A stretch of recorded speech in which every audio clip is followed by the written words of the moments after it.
Hello guys, Macca here, and first of all, hopefully you like the new border, and also there's no outro for now because it's all on the left hand side. But anyway, this is Formula 1 2002, kind of old school. It's on the PC, and I'm using Kimi Räikkönen in Indianapolis, and it's very different because it's a lot more interactive. There's a lot more things that you can do within the game. You can do all the there's even a program that comes with it about the telemetry with it, and it's very complicated. I haven't understood it yet, but the setups are so much more complicated, which makes it better. Obviously there's the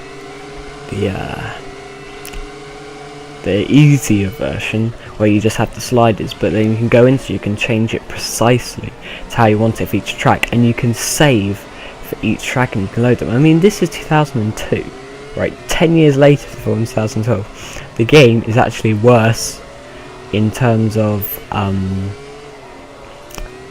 setups and all that. The actual graphics are better, but the physics aren't. I mean, the physics are only bad on Formula 2002 if you run the car as low as possible.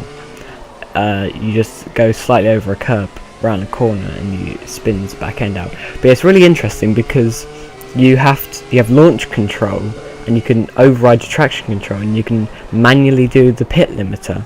The only bad thing is obviously because I don't have a steering wheel for computer, so I use W to go forward, A to go left, D to go right.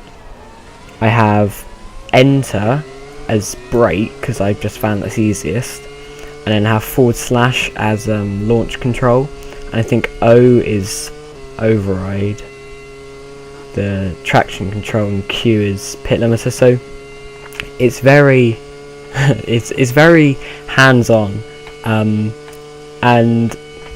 the cool thing is that I can record it because it is actually quite fun, and I might do some more of these in the future. Maybe do a comparison video, because some of the circuits here, especially Hockenheim, it's quite a big difference, and Monaco looks a hell of a lot different. But obviously my lap times are a lot slower on this game, purely because I am using the keyboard. My steering wheel didn't work with it, but I think there was some CD that came with it that I lost, so that's probably why. But just for the last few minutes here, I just want to talk about Formula 1 in general, and how the game is getting worse in terms of the game itself, apart from the graphics are getting better because obviously technology is going forward. But they're starting to make it more basic, and they're kind of aiming at the younger generation, which I suppose is good. But I don't know anyone below the age of like 12 or 13 that uses it. And let's just have a look at the box. Yeah, it's an age 3 game, and they're kind of aiming it towards the lower part, the low age group. I don't know whether that's a good thing or not. They do need to aim for kind of the teenagers, because that's mostly who plays it, I'd say. Out of everyone that I play with, everyone that I've met online, my friends that play it, all that, we're all teenagers. So, you know, they kind of need to make a bit more hands-on and realistic. I mean,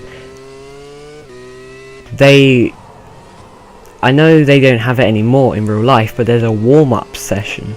So you have your qualifying, and then before the race there's a 30-minute warm-up session, which I think is just awesome. They kind of need to bring that back. But yeah, things that they should add at some point, especially when the next gen comes out on the next gen, there needs to be warm-up laps, so formation laps, optional, and they should have a realistic weekend, but then everything should be optional. So if you don't want to do warm-up lap, fine, but your tyres won't be 100% warm, they might be 50%. But if you do the warm-up lap, do it perfectly, it will be 100%. But anyway, thanks for watching.